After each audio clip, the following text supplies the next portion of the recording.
우리가 인생을 살아가면서 반드시 맞닥뜨리게 되는 죽음에 관한 문제이고, 또 교회는 결혼과 아주 더 큰 의미로서 또 장례 예식을 중요한 예식으로 그렇게 자리매김하고 있습니다. 근데 우리 크리스찬들이 장례식에 참여했을 때 아마도 여러 가지 이렇게 고민스러운 경험들을 하셨을 거다라고 생각을 해봅니다.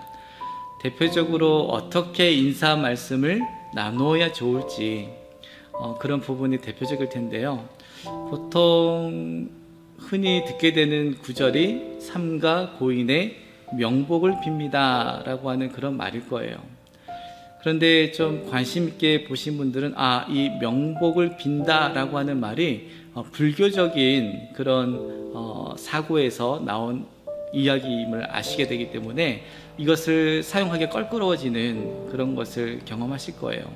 명복을 빈다는 얘기는 불교의 사후세계에 있어서 죽은 자가 좋은 판결, 심판을 받아서 좋은 극락으로 가기를 바랍니다 라고 하는 불교적인 그런 이야기예요. 그래서 우리 교회에서 그런 불교적인 용어를 쓰는 것은 당연히 옳지 않고요. 또 우리 기독교의 세계관은 사후에 부활과 하나님 나라에서의 영원한 영생을 누리는 천국의 개념이 있기 때문에 우리가 명복을 빕니다 라고 하는 말을 아무렇지 않게 쓴다면 잘못됐다 라고 말씀을 드릴 수 있겠어요. 하지만 한국에는 기독교가 전파된 문화보다는 그 이전에 불교와 또 유교적인 그런 역사가 더 길었기 때문에 이것이 혼용되어서 지금도 사용되어 있고요. 그리고 우리가 이거를 대안하기 위해서 선택한 단어가 소천하셨다라고 하는 단어를 쓰고 있습니다. 그리고 많은 사람들이 소천하셨다, 소천이라는 단어를 기독교적인 용어로 이해하고 있습니다. 그런데 안타깝지만 소천이라고 하는 단어는 존재하지 않습니다.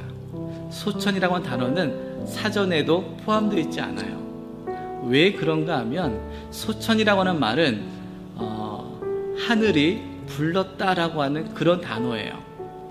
하늘이 불렀다. 근데 우리는 하늘이 불러셨습니다 라고 이야기하는 꼴이 되거든요.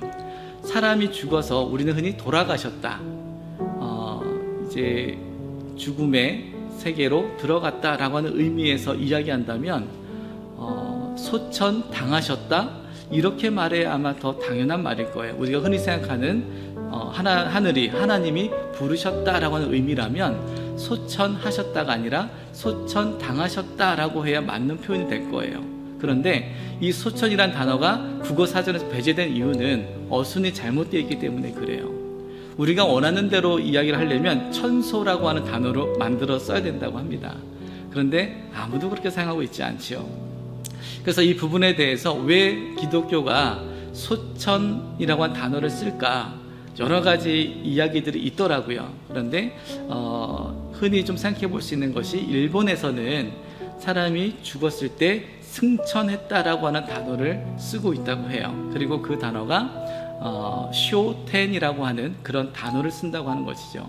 쇼텐이 소천이라고 하는 단어와 매우 흡사하고 거기서 말하는 승천, 하늘천자를 그대로 두고 발음이 유사한 소천, 불을 소자를 써서 소천이라고 하는 단어를 혹시 이렇게 음을 따서 사용하지 않았을까 그렇게 해석을 하기도 합니다. 중요한 것은 소천이란 단어는 어법도 맞지 않고요. 그래서 국어사전에도 등재가 되어 있지 않아요. 그러면 우리는 어떻게 사용해야 될까? 우리는 자연스럽게 하나님의 위로가 함께 하시기를 바랍니다, 하나님의 위로가 함께 하시기를 기도합니다 라고 하는 표현으로 인사를 나눠주시면 가장 자연스러울 것 같아요.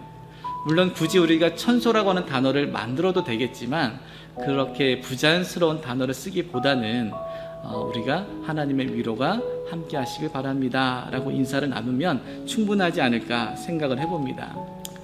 그리고 장례식장에 가시면 분향하는 것을 여러분께서 보시게 될 것, 즉 향에 불을 피워서 고인에게 이렇게 앞에 꽂아 놓는 그런 의식을 볼 텐데 이건 역시 비기독교적인 그런 행위입니다. 향을 피운다고 하는 것은 불교를 포함해서 죽은 영혼을 그쪽으로 부른다는 의미예요. 그리고 악귀를 쫓아내는 그런 어떤 제의적인 의식의 하나가 향을 피우는 거예요.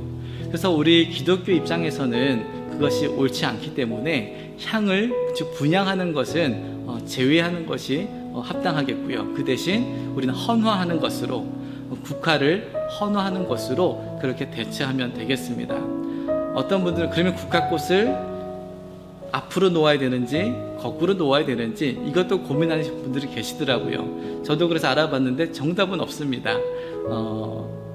다만 질서 있게 헌화하는 것이 좋기 때문에 앞에 꽃들이 앞쪽으로 되어 있으면 앞쪽으로 놓으시면 될 것 같고요. 반대편으로 되어 있으면 반대편으로 놓으셔도 큰 무리가 없다라고 생각을 해봅니다. 그리고 장례식에서 일반 사람들은 고인에게 2번의 절을 합니다. 그래서 우리는 그럼 어떻게 해야 될까? 우리 크리스찬들은 어떻게 인사를 나눌까 할 때 헌화를 하신 후에 잠시 그 자리에서 묵념을, 그 고인을 기억하면서 묵념을 하시던가 아니면 그 영혼과 가족들을 위해서 기도를 잠깐 해주시면 되겠습니다. 그래서 우리 크리스찬들은 절을 하거나 분향을 하거나 이런 것은 하지 않습니다. 하지만 유가족들에게는 물론 목례로 인사를 해도 되겠지만 그분들이 절을 한다면 함께 맞절을 하는 것은 정중한 인사로 이해하시면 되겠습니다. 가족들에게 인사 나누실 때 저희가 삼가 고인의 명복을 빕니다 라고 하는 그런 말 대신에 하나님의 위로가 함께 하시길 바랍니다, 하나님의 위로가 함께 하시기를 기도합니다 라고 하는 인사말로 대신 나누시면 제일 적절하다라고 생각합니다. 그래서 우리가 보통 안타까움을 이야기하지만 우리 기독교의 죽음의 이해는 천국의 소망, 부활의 소망이 바탕으로 깔려 있습니다. 그래서 여러분들 장례식에 가실 때에는 고인의 슬픔은 가족들의, 유가족들의 슬픔은 이해를 하지만 우리들의 모든 행위에 있어서 고백은 부활과 천국의 소망을 바탕으로 하고 그렇게 위로하시면 되겠습니다.